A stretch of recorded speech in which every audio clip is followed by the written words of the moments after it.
We have a very exciting guest today. He's author Dennis Lehane, and we're going to be talking to him about his new novel, Moonlight Mile, from HarperCollins. Now, pardon me, Dennis is a best-selling author, as everyone knows, I'm sure. He's written 8 novels, including Mystic River and Shutter Island, which were made into highly successful films. And we're so lucky because Dennis is going to be appearing in the Valley at the Rancho Mirage Library Foundation's fundraiser on Thursday, February 10th, 11:30 a.m. at the Westin Mission Hills Resort. And you can call the library for information at 760-341-7323. Now back to Dennis. He was born and raised in Dorchester, Massachusetts. And currently, he and his wife divides their time between Boston and the Gulf Coast of Florida. Dennis, welcome to the show. Oh, thanks for having me. Well, it's our pleasure, believe me. We're so excited that you're going to be here for the Library Foundation's fundraiser. Your first book, A Drink Before the War, published in 1994, introduced the recurring characters, Patrick Kenzie and Angela Gennaro, and won the 1995 Shamus Award for Best First PI Novel. Then the fourth book in the series, Gone Baby Gone, in 1998, was adapted to a film of the same title. Now, Moonlight Mile is a continuation of that story behind Gone Baby Gone. But I wanted to ask my first question is, why did it take 11 years for you to write about them again, and then bring us up to date on what they've been doing and what they're doing now in your book, their lifestyle? Well, the reason that they stopped talking to me is just it's a complete mystery. I have no idea. I would sort of imagine them. Whenever I pictured them, I'd picture them for some reason in a motel room somewhere, and the phone would ring, and he would say to her, "Don't pick it up, it's him." Oh, I love that. Yeah. So they just said, "Leave me alone. Leave us alone. We're going to go live our lives for a while." And then, just when I was absolutely 100% positive that they were, in a literary sense, dead, that they were never coming back, and said so publicly, that's when they came back. Isn't that something?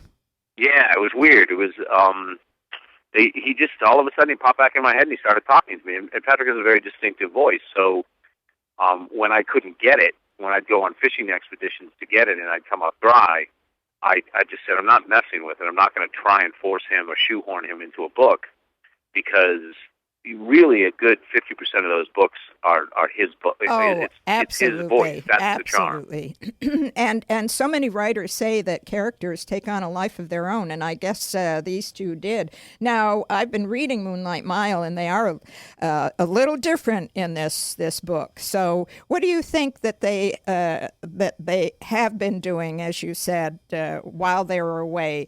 Just living their life, and now in the beginning of this book, they're still living their life? Yeah, they've been growing up. I think they've been growing older. They've been dealing with, I think, some unpleasant realities, which is that, they were private contractors and they were very used to doing whatever they wanted, listening only to themselves, having no boss. And in the new economy, that's not something that's a particularly viable reality. Yeah, I thought that was great the way you did relate it to that. Of course, you'd have to. Yeah, well, I have several friends who are independent contractors, and not as private eyes, but construction, things like that, and they were wiped out. Absolutely, they were destroyed by the collapse, the 2007 collapse. Well, that's right. And so it was to look at. I started to try to write Patrick as he was when he left in Prayers for Rain. And it was so unbelievably boring, and I couldn't figure out why. And then I realized because I was creating an unrealistic character. And so I said, no, this guy would have been hit by the meltdown. So write about him as if he's struggling like everybody else, and also he's in his mid-40s and he has a child now and he's married, and that's at a point where you start making all sorts of compromises in terms of your personal ethics that you wouldn't have done before. But he has to put the food on the table. That's right. And so that becomes, when the book starts, he's he's working for a much larger private investigation firm that is, not giving him any insurance, not giving him any sort of job security, just giving him jobs. Well, this would be a good segue into giving us the overview of the story in Moonlight Mile. Now that we know how the book starts out, and we don't want to give a lot away, but what's the basic premise? No. Just a brief premise of the book. Well, the premise is that now that Patrick is a father, what's revisited upon him is a decision that he made, in 12 years earlier, where he returned a child to an unfit mother, but he was following the letter of the law, and so now all of a sudden, 12 years later, he has a child who's the exact same age as that child when he returned her, and that child is now 16 and goes missing again. It's a great premise. It really is a great premise that you've created. Thank you. Well, you're very welcome. You're a good writer, and it's a good read, that's for sure. I'd like to talk about the city of Boston as basically a main character in all of your books. Now, I was born in Massachusetts and returned to Boston decades later and realized how difficult and decisive it can be. And you are a first-generation American, your parents having immigrated from Ireland. My great-grandfather came from Ireland, and I know how historically difficult it was for the Irish. Can you share how that and your life in Boston might have led to such amazing, but some say dark stories? I don't know whether that's the right word for it. About the city. It depends upon the story. I mean, I've written some dark stories. They're not all dark, but I've written a couple. I'm a dyed-in-the-wool Bostonian. I mean, and even more than that, I'm a city Bostonian. I was born within the ring around the hub. Right. And so it would take decades to explain what that is and what that means. But I know that area, so I've got a pretty good feel for it. I'm Dorchester, and the people who grow up in Dorchester, South Boston, Medford, Everett, Charlestown, Brighton, or, downtown, we all sort of recognize each other. There's just an ethos, there's a character to the city that is unlike any other place. So, it's just in my blood, and it's something that it was a city that my father adopted and that he loved very much, and that he shared that love with me. I don't think the rest of my siblings were as interested, and so the books became, in a lot of ways, a type of love letter to the city, to various neighborhoods of the city. Each book, actually, including The Given Day, each book covers a different section of the city. I didn't even realize I was doing that until I kind of looked back on my work. Well, they say that writers should write about what they know, and you sure know the city very well. Yeah, it's just in my, it's one of those things just in my DNA. I mean, I don't even live there as much, for the last 4 years because I met my wife in Tampa. Right. And she doesn't like the cold. So, but it's like a faucet that can't be turned off anymore. It's just how I think. It's just who I am.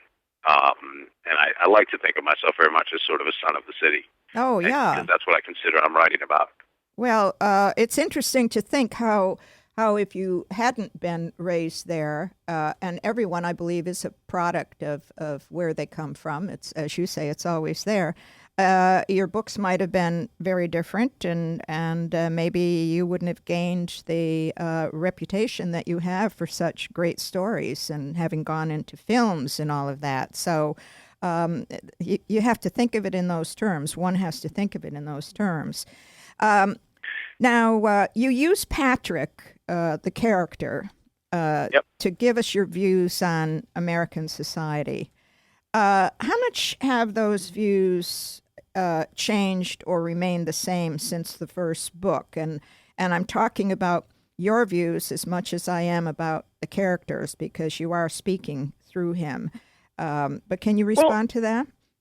Sure. I mean, I think politically we're pretty similar, although I make him a little bit more conservative than I am, because I think that as somebody who fights monsters a little bit more than I do, he'd be a little quicker to land on the hard side of law and order. Right. Although he's very anti-death penalty like I am, and but he's very conflicted about that because he's given out his own death penalty a couple of times. Yeah. So he's a compendium. I don't know of various social and political views. I don't know sometimes how he's going to land on an issue until I throw the issue at him. Yeah, I love that, the fact that it's so clear that this character is almost like a living person to you, and is that way with I guess many writers. Oh yeah. You certainly don't want a character who's just a slogan board. That would be boring. You don't want that. You don't want somebody who's just going to be running out and spouting off your easy political views. You know, so there are things in this book where yes, I'm very angry about the economy, and yes, I feel I know exactly who caused the problem. I think that's in the book. Certainly Patrick is my representative in that regard. But again, if he were just there to parrot my political views, then he's a very boring character. And that's, in the end of the day, if you have to choose between politics and drama, and you choose politics, then you should go into politics and stop being a writer. Right. I'm glad you're a writer. I'm going to switch gears for a moment, and then we'll certainly get back to Moonlight Mile, but I do want to talk about some of your other works. And Mystic River was a finalist for the Penn Winship Award. I'm not quite clear if that's the proper title. And it won both Penn Winship, Yeah, okay. And it won both the Anthony Award and the Barry Award for Best Novel, as well as the Massachusetts Book Award in Fiction, given by the Massachusetts Center for the Book. I think that was the one that got a French award, too. It was a New York Times bestseller, an Academy Award-winning film. The first question I'm going to ask you, and that book was certainly powerful and certainly dark, were there any true situations from your time in Boston that might have influenced you to write that story? And if not real happenings, where did that story come from? Well, there was a case where when we were little kids, me and my best friend were in a street fight, and we were, I think, about 12, and some detectives actually didn't quite arrest us, but they threw us in their car and they drove us home. And then my parents, who were they were immigrants, and there was a very tight kind of tribal community feeling in my neighborhood. Sure. They were very angry that two detectives didn't have anything better to do with their time than stop two kids who were just trying to bloody each other's noses. So they asked me what the badge numbers were, which I'd been trained to ask for since I was probably 4 years old. Right. And I didn't know them. I hadn't asked. In the heat of the moment, I froze, and that just stuck with me for the rest of my life. That there for the grace of God go I. It's just kind of, that scenario could have gone wrong in so many ways, and I just kept thinking about it, and I think it just haunted me. And then years later, I said, okay, what if that thing had just gone really south? What would have happened? Wow. How old were you? I think I want to say I was 12. I seem to remember it was 7th grade. Might have been 6. I could have been 11. Wow. So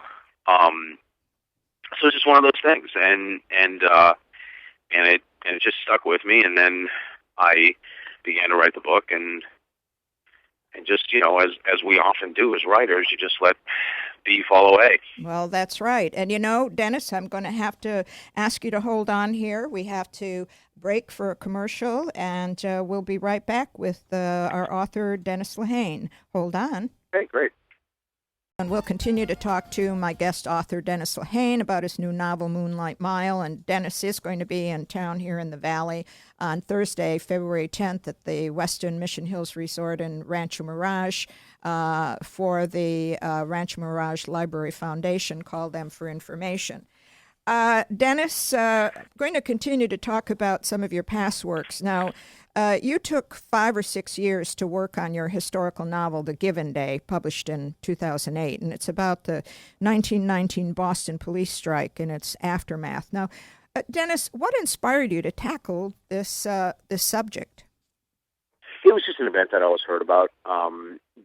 It's in the sort of historical mist of Boston, and most people aren't even sure exactly when it happened, but everybody knows, the Boston police strike, and then I started to look at. I thought, by the time we reached the 2000s, I thought that, I started to look around and say, what happened to this, to the strength of unions in this country. And then I began to say, well, what was an interesting event? Again, I think we were talking earlier about the difference between being a polemicist and being a novelist. And I picked the Boston police strike because I'm very pro-union, because my father was a union man, very strong union man. And Boston's a strong union town now. Yeah, Boston's a strong union town. And so I wanted to, as a dramatist, pick an event that questioned my own feelings about unions. And that was the Boston police strike. Should we allow emergency personnel to go on strike, no matter how dire their circumstances? Right. Should they be allowed? Because what happens if it is allowed? Again, I'm a big advocate of freedom of speech, obviously, but I don't think you should be allowed to say fire in a private theater. Right. Yeah. So, and it took you 5 or 6 years. Did you get cooperation from those that you interviewed about this? I didn't interview too many people. You I just didn't. read. I just read. I read every book I could find on the time period, every book obviously on the strike. I read books about the formation of the IWW. I read books about, I just read books about sort of the first flowering of the labor movement, which was, between 1900 and 1920. And then the Boston police strike was a death blow to unions, and caused them to really go back on their heels for about another 8 or 9 years. So I was I knew that I was taking on such a massive epic, and the scope of the book was so big, and I didn't know, again, where I was going. I just knew that I was going to get to the Boston police strike. So the writing of the book just took a lot of thought. Yes, well, I imagine so. Now, I haven't had the pleasure of reading that yet, but I intend to. Certainly, yeah, that's a great subject, and I'm anxious to see how you put it together. Yeah, I mean, to me, it's an amazing story. I mean, when an entire modern-day police force walked off the job. Yeah, it is. It is. And a city was left without a police force for 5 days, then came under Army control for the next 4 months. That's amazing, isn't that? That's amazing. To me, an amazing story. Let's talk a little more about the films. You've been so fortunate in having films made out of your work, and again in 2003, Mystic River was made into a film directed by Clint Eastwood. You had a bit part in it. I remember seeing you in that. And then Shutter Island was released in 2010 with Scorsese as director and was 2 years in production. Now, you served as executive producer for that. So I want to know what you thought of the movie versions and your distinctly different positions attached to them. In the first, you had a bit part, and then a few years later, you're executive producer. What was that like for you? I've just been very blessed. I've had 3 extremely good adaptations of my work. I've been treated with the utmost respect by everybody involved in the process. I don't have a bad Hollywood story. That's so great. So you liked the movie versions. I think it started with Clint Eastwood. I think it started because he sort of set the tone. Yeah. And then everybody thought, well, he already went through that, and I said to my agent at the time, I said, he spoiled me so completely that if they think I was hard to deal with before, wait till they see me now. But everybody's just, Ben Affleck was absolute prince to work with on Gone Baby Gone, and the people that were on Shutter Island, Martin Scorsese and Mike Medavoy. Oh, and Scorsese, Fisher, that must have been a ball. Yeah. Yeah, it was just it's just been great. It's just been a good I've had a nice run, and I feel like at this point, if the next one's a bomb, who's going to listen to me cry? Right. Well, because right now I'm batting 3 for 3. So, yeah. Did you like serving as executive producer, and what was what was your role as executive producer? As executive producer, I was involved early in the process. Yeah. And then once once Scorsese and DiCaprio came in, you don't. It's not like you're going to walk up to Martin Scorsese and say, "Hey, Marty, I think you should move the camera." Right. I think not.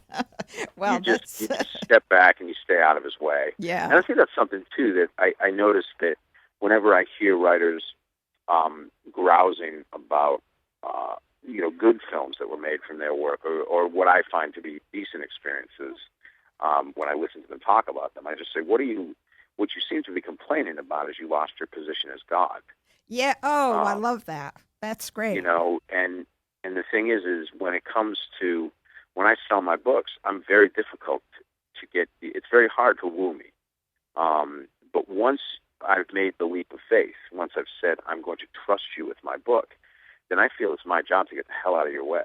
Uh-huh. Absolutely stay out of the way. Uh-huh. You are an artist. I am supposed to respect you. That is why I sold this to you.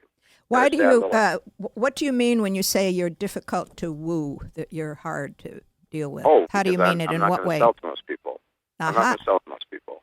And a lot of people who sell their books to movies, some sell it to studios, so you have no control. But then some will sell them to people, and you say, well, have you checked their credits? Right. Do you know what they produce? Do you know what they've, and then you say, but that's just a big, you just listed 20 pieces of crap. Yeah. So why do you think that the 21st, your book, is going to be any good? Exactly. And of course, the Palm Springs area is a big movie town. We have the huge International Film Festival here. So, I hear a lot of stories about that too. But I love I love your response to it. That's really terrific. Now, you graduated from, is it Eckerd? Is that how you pronounce it? Yeah, Eckerd College? Yep. Okay, and you went on to a grad program at Florida International University. Now you teach, including a class at Harvard. And Eckerd honored you with an honorary doctorate, and you sit on the board of trustees. In 2009, you were a recipient of the Joseph E. Connor Awards, whose previous awardees have been the likes of Robert Frost, Edward R. Murrow, Elia Kazan, and others. Could you have imagined either happening, and how have you been affected by all of this? I haven't been. It's they say that the Irish will forgive you anything but success, and I think that it's missing an important caveat. The Irish will forgive you anything but crowing about your success. That's so true. You sound like my grandfather. Yeah. So where I come from, nobody cares. They truly don't care. Why should my friend the plumber care that I got an award when I'm not attending his Plumber of the Year award? So I just think we're all in agreement on all of it, and I just don't, in terms of my friends and my family, and it just doesn't touch me really. It's very nice. It's God knows I don't have that small an ego that it doesn't. Right. It is nice. It is nice, but I understand what you're saying, and it's nice to have such a realistic and honest response, because there are those out there whose egos get so high they're up there in the clouds somewhere. So it's nice. Well, I think it's also, one of the things is I once heard this phrase. It's actually in the book A Given Day. It's one of my favorite phrases, and it's displays of ego are for minor gods. Ah. And that just means that it tends to be people who actually are deeply insecure, who act. Who get mutated by success. Yeah. Where I think that if you already had a pretty big ego, so big that you don't need to show it, then you're all right. Yes, you're right. Got it. I love that. I'm anxious to read the book, especially now that you've mentioned this phrase, displays of ego are for minor gods. I'm going to remember that one. Well, now you got into writing and directing films, and you wrote and directed an independent film called Neighborhoods, released in 1996. And I have to say I am not familiar with that. You would be in the majority. Okay. But anyway, you did have that experience of writing and directing, and then you went on, though, to write for the HBO drama series The Wire, which I enjoyed. I didn't see much of it, but when I did, I enjoyed it. And you did that for a couple of seasons. And then in 2008, the writing staff won the Writers Guild of America Award for Best TV Feature Miniseries, including yourself. So tell us what the differences were that you found in between writing novels and then doing a screenplay or this television series. Oh, when you write a novel, you're this is somebody else's. This is Donald Westlake's line, but it's the best line that there is. It's when you write a novel, you're God, and when you write a screenplay, you're God's tailor. God's tailor. That's okay. That's a very good phrase. I want to jump in now because we don't have much time left, and we're going to leave it at that. But I do want to ask you, in your bio, you said that among all of the jobs you had in Boston, you regretted that no one ever offered you a bartender job. Is that still on your... In the age of the internet, never make a joke. Never make a joke. It just comes back to haunt you and haunt you and haunt you and haunt you. So that's not on your wish list then? No. I mean, I'm happy to tend bar at a party, but otherwise, I'm just, I was just kidding. It was just a joke. Yeah, well, it's not such a bad job, actually, being a bartender, especially in Boston. No. And I'm surprised that you never did that in Boston, because there's so many great little taverns on each corner. That's what I loved about it. I was too busy drinking in them. Pardon? I was too busy drinking. Oh, okay. You had other people doing the bartending. Now, back to Moonlight Mile. Are you going to? And of course, you probably can't even answer this because you don't know what your characters are going to do. And I have not finished the book, so I do not know how the book ends. Okay. But do you think your characters are going to want to continue? And maybe I've got to finish the book to find out whether the characters... I just don't know. Okay. I wish I could give you an answer. I'll never say never again. But right now, it doesn't feel like they'll be back for a while. Yeah, well, that's the way writing goes. Are you working on anything else right now? I'm actually working on a novel set during Prohibition. It contains some of the characters from a given day. Oh. Well, that should be good. Is it going to be fictionalized or? Oh yeah, no, it's a novel. It is a novel. It's a gangster novel. Yeah. Well, what about going back into film? Or do you have any interest in doing that? No, I work a lot in TV. I still work a lot in TV. I've written a movie for HBO with George Pelecanos, and I co-wrote a script together based on a nonfiction book about a case that happened in Boston in the 90s. And what case was that? The book is called The Fence. I'm sorry? It's called The Fence. A Fence? The Fence. Okay. The Fence. The Fence. Climbing the Fence. Okay. All right. It's by a guy named Dick Lair. Uh-huh. And so that's one project I was working on. And I've also written a pilot for FX for a television show. Oh, neat. So you're enjoying that aspect of it then? Yeah, I like TV is... I think TV in this time is what theater was in the 1950s. I mean, You're right. It's working at such a high pitch in premium cable and basic cable that it's pretty much untouchable in terms of narrative art right now. Yeah, that's really where it's at. That's really what's happening. Now, has The Fence been on HBO yet, or is it upcoming? No. We just wrote a script. Oh, you just finished it, so it's something to look forward to then. Yeah, and your pilot. Well, listen, Dennis, this has been so great, and thank you so much for being here. I can't tell you how wonderful it's been to have you on. I do look forward to seeing you and hearing you at the luncheon, and I hope you come on with your next book. So thank you for being here.